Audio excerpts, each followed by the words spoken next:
il y a 8 millions d'habitants, dont 1 500 000 personnes âgées de 65 ans et plus.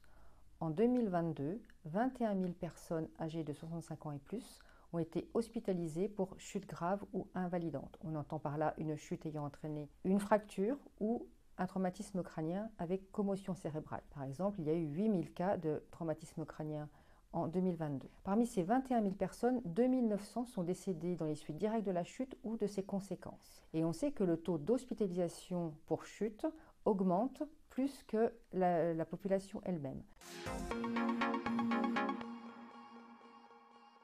Le plan régional anti-chute a pour vocation de faire connaître au plus grand nombre les actions efficientes et efficaces qui existent dans la prévention sur notre territoire, afin que les professionnels de santé et les usagers puissent s'en emparer et mettre en place une prévention adaptée. On sait que selon l'âge, les antécédents, les capacités physiques, mais également l'environnement, une personne n'aura pas les mêmes besoins qu'une autre. Par exemple, une personne qui est autonome à domicile et qui a 65 ans n'a pas les mêmes besoins qu'une personne qui est dépendante et qui vit en EHPAD, alors même que ces deux personnes ont besoin d'une prise en charge adaptée.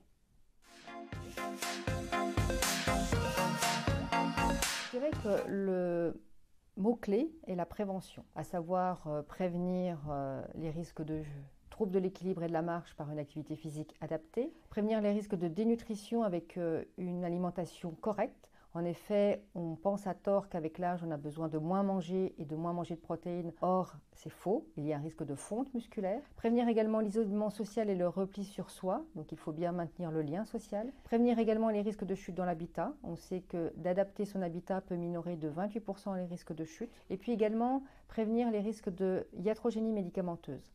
Un traitement médicamenteux, s'il est modifié, s'il y a un surdosage ou un sous-dosage médicamenteux, peut être source de chute.